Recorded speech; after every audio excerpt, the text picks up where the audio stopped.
신대륙 북미. 이곳은 은이나 금 같은 보물도 특별한 농산물도 흔치 않았습니다. 추운 환경에 사람 살기 척박해 보이는 이 땅에 도대체 무엇이 수많은 유럽인들을 이끌었던 걸까요? 그 답은 놀랍게도 바로 생선인 대구였습니다. 우리가 학교에서 배운 아메리카 대륙 발견의 역사는 콜럼버스에서 시작됩니다. 하지만 놀랍게도 콜럼버스보다 무려 500년 전 이미 바이킹족이 아메리카에 도착했다는 기록이 있습니다. 바이킹의 전승에 따르면 레이프 에릭손이라는 바이킹이 캐나다 인근 해안까지 도달했고, 최근에는 그 시기쯤으로 추정되는 바이킹 유물까지 발견되었습니다. 그렇다면 바이킹은 도대체 무엇을 찾기 위해 이 멀고 험난한 바닷길을 헤쳐나갔던 걸까요? 그들의 목적은 바로 대구였습니다. 대구는 추운 북대서양 바다에 어마어마한 규모로 서식했으며, 당시 기록에 따르면 물반고기 반이라 할 정도로 바다를 하얗게 뒤덮었습니다. 게다가 대구는 입을 크게 벌리고 다니기 때문에 알아서 잡힐 정도로 낚시꾼들이 재미없어 할 만큼 잡기 쉬웠습니다. 크기도 성인 남자의 키만한 1.5m에 달할 정도로 거대했습니다. 결정적으로 대구는 지방이 거의 없어 염장하거나 말리면 건빵처럼 단단하게 변해 몇 년이고 보관할 수 있는 이상적인 식량이자 무역품이었습니다. 바이킹들은 이 무한한부의 원천인 대구를 찾아 대구의 길을 개척하며 캐나다까지 도달했던 것입니다. 하지만 이 위대한 영업 비밀은 한순간에 산산조각 났습니다. 과연 누가 어떻게 이 비밀을 전 유럽에 폭로했을까요? 바이킹과 바스크족이 쉬쉬하며 독점하려던 대구 어장의 비밀은 결국 콜럼버스 이후 공식적으로 공개되었습니다. 특히 영국의 존 캐벗은 1497년 뉴펀들랜드를 발견하고 영국 영임을 선언했습니다. 새롭게 발견된 땅이라는 뜻의 뉴파운드랜드라는 이름도 바로 그가 붙인 것입니다. 캐벗은 양동이와 돌만 집어넣었다 빼면 대구가 올라오더라는 소문을 영국 전역에 퍼뜨렸고, 이 소문은 엄청난 대구 러시를 불러왔습니다. 신대륙 북미로 수많은 유럽인이 몰려들면서 단순한 바다를 넘어 육지가 필요해졌습니다. 잡은 대구를 말리거나 염장할 공간, 그물을 손질하고 선박을 수리할 시설, 그리고 어부와 상인들이 정착할 마을이 필요했기 때문입니다. 자연스럽게 캐나다의 뉴펀들랜드와 남쪽의 지금의 보스턴 지역인 뉴잉글랜드를 중심으로 도시가 형성되기 시작했습니다. 대구 산업은 이렇게 북미 동부 지역의 초기 개발과 식민지화에 결정적인 역할을 했습니다. 금은 물론 농산물조차 변변치 않던 북미 대륙이 유럽인의 정착지가 된 진짜 이유는 바로 대구였습니다. 단순한 생선이 어떻게 이 거대한 대륙을 탄생시키고 심지어 미국 독립혁명의 불씨까지 지폈을까요? 당시 대구는 유럽에서 엄청난 인기를 누리던 주요 식량이었습니다. 16세기 무렵에는 유럽인들이 소비하는 생선의 60% 이상이 대구였다는 기록도 있습니다. 심지어 1500년에서 1600년 사이에는 대구잡이를 위한 선박 발주량이 2차 세계대전 시기보다 많았을 정도였습니다. 북미에 정착한 이주민들은 직접 잡은 대구를 보스턴 등에 모아 유럽에 팔기 시작했습니다. 하지만 유럽 시장은 최고급 대구만을 원했고, 북미 상인들은 다른 판로를 찾아야 했습니다. 그들이 주목한 곳은 바로 카리브해의 서인도 제도였습니다. 프랑스와 영국이 점령하고 있던 이 더운 지역은 사탕수수 재배가 활발했는데, 아프리카에서 끌려온 노예들의 식량은 현지에서 재배하기 어려워 외부에서 수입해야 했습니다. 보스턴 상인들은 유럽에 팔기 어려운 작거나 손상된 저품질 대구를 서인도 제도로 가져가 노예들의 식량으로 팔기 시작했습니다. 이것이 대구의 최대 산지인 북미 동부와 고급 대구를 소비하며 공산품의 생산과 소비를 담당하는 유럽, 그리고 노예들이 저가 대구를 소비하며 설탕을 생산하여 수출하는 서인도 제도를 잇는 대구 삼각 무역의 한 형태였습니다. 이 무역을 통해 북미의 동부, 특히 보스턴의 상인들은 막대한 부를 축적했습니다. 이 대구 무역으로 큰 부를 이룬 사람들은 대구 귀족이라 불리며 미국 사회를 주도했는데, 이들의 욕망이 결국 독립전쟁으로 이어집니다. 어떻게 된 일일까요? 대구 무역으로 큰 부를 이룬 사람들은 대구 귀족이라 불리며 보스턴 상권을 장악하고 미국 사회에서 강력한 영향력을 행사하게 되었습니다. 보스턴 의사당 건물에 나무 대구 모형을 걸어둘 정도로 대구는 이 지역의 상징이자 핵심 산업이었습니다. 상공업 중심의 북부 경제는 농업 중심의 남부와는 다른 발전 경로를 걷게 됩니다. 하지만 이러한 번영은 영국 본국과의 갈등을 낳았습니다. 상업국가였던 영국은 식민지의 무역을 통제하기 위해 항해 및 무역 조례를 시행했습니다. 이 법은 식민지가 다른 국가나 다른 식민지와 직접 거래하는 것을 금지하고 모든 무역은 영국을 거치도록 강제했는데, 이는 북미 상인들이 서인도 제도와 직접 대구 거래를 하는 것을 위반하는 것이었습니다. 처음에는 느슨하게 적용되던 규제가 북미 상인들의 힘이 커지면서 점차 강화되었고 세관원들의 시비와 관세 부과 등으로 갈등이 심화되었습니다. 북미 상인들은 자유로운 무역을 원했고 영국 본국에 대한 불만은 커져갔습니다. 우리가 아는 보스턴 차 사건의 진짜 주역은 다름 아닌 대구 귀족 가문 사람들이었습니다. 과연 무슨 관련이 있었을까요? 이러한 불만은 결국 미국 독립혁명의 씨앗이 됩니다. 독립혁명의 주역 중에는 이러한 상업계층, 즉 대구 귀족들이 많았습니다. 우리가 교과서에서 배우는 보스턴 차 사건 또한 이러한 맥락에서 이해할 수 있습니다. 영국 정부가 식민지로 수입되는 차에 관세를 부과하자 상인들의 불만이 폭발한 것입니다.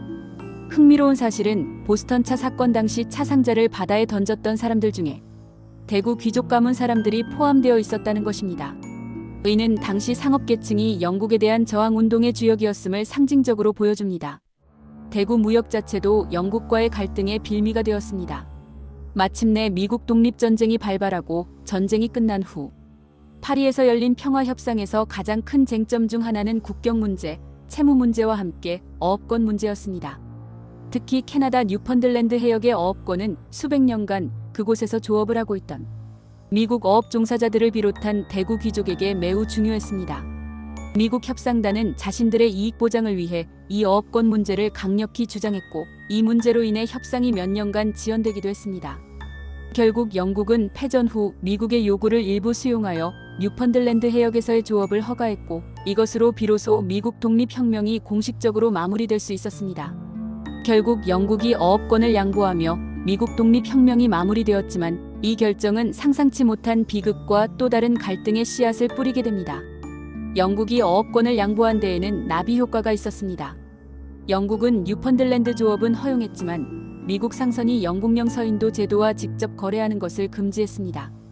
이로 인해 서인도 제도의 노예들이 주식으로 삼던 대구 공급이 끊기면서 기아가 발생하여 15,000명이 넘는 노예가 굶어 죽는 비극적인 사건이 발생하기도 했습니다. 또한 영국은 어업권을 양보하는 대가로 미국 남부의 미시시피강 통행권을 얻어냈는데 이는 북부의 어업 이익 보상과 남부의 상업 통행권 양보로 이어져 미국 남북 간 산업 및 이해관계의 차이를 더욱 부각시키고 갈등의 씨앗을 뿌리게 되는 결과로 이어졌습니다.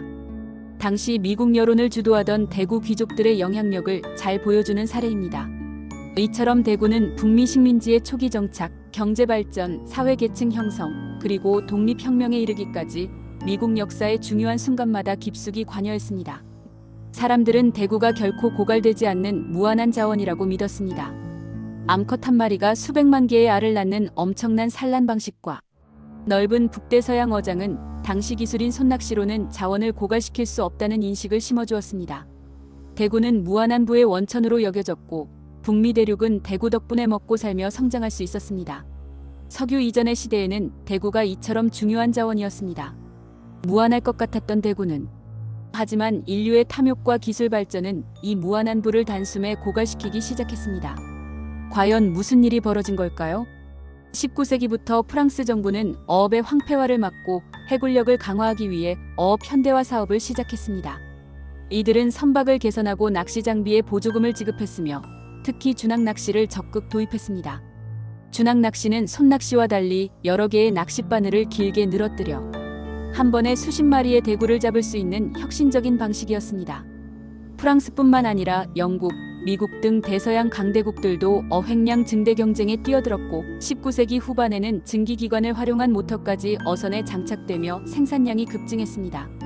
당시 정부들이 어업을 장려한 데에는 군사적인 목적도 있었습니다. 어업을 활성화하면 수많은 선원들이 평시에는 어부로 생계를 유지하다가 전시에는 즉시 해군으로 징발될 수 있는 예비 해군력이 되었기 때문입니다. 특히 19세기 산업화 시대에 접어들면서 어업 기술은 더욱 급진적으로 발전했습니다. 결정적으로 저인망 어선이라는 싹쓸이 방식이 등장했습니다. 이는 거대한 그물을 바다 밑바닥까지 내려 싹 쓸어 담는 방식으로 바다에 있는 모든 물고기를 걷어낼 수 있었습니다. 기술 발전과 정부의 장려, 그리고 대구는 무한하다는 믿음이 만나 어획량은 계속 늘어났지만 이제 대구 고갈로는 더 이상 단순한 논쟁이 아니게 됩니다. 어획량이 줄어든다고 믿기 시작한 나라는 어디였을까요? 1897년 냉동선이 개발되면서 대구어업은 또 한 번의 전환점을 맞이합니다. 강력한 모터와 저인망 그물, 그리고 냉동 기술이 합쳐진 트롤선이 보편화되면서 배 위에서 잡은 대구를 바로 냉동 보관하는 것이 가능해져 생산성이 더욱 폭발적으로 증가했습니다.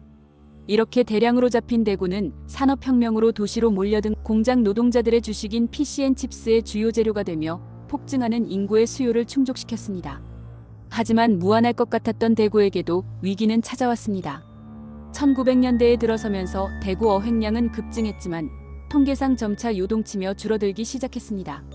한때 1.5m에 달했던 대구는 이제 다 크기도 전에 잡혀 성인 대구 대신 6살짜리 어린 대구만 잡히는 지경에 이르게 됩니다. 특히 섬나라 아이슬란드는 대구 산업에 국가의 명운이 걸려 있었기에 줄어드는 대구에 불안감을 느꼈습니다. 1차 세계대전 때 트롤선이 전쟁에 징발되자 어획량이 일시적으로 늘어나는 현상이 나타나 어업이 대구 개체수에 영향을 미친다는 명확한 증거가 되었습니다. 대구 자원을 지키기 위한 아이슬란드의 절박한 외침은 결국 세계 최강 대국 영국과의 세 차례에 걸친 대구 전쟁으로 이어집니다. 무려 전쟁까지 벌였다는 사실 믿어지십니까?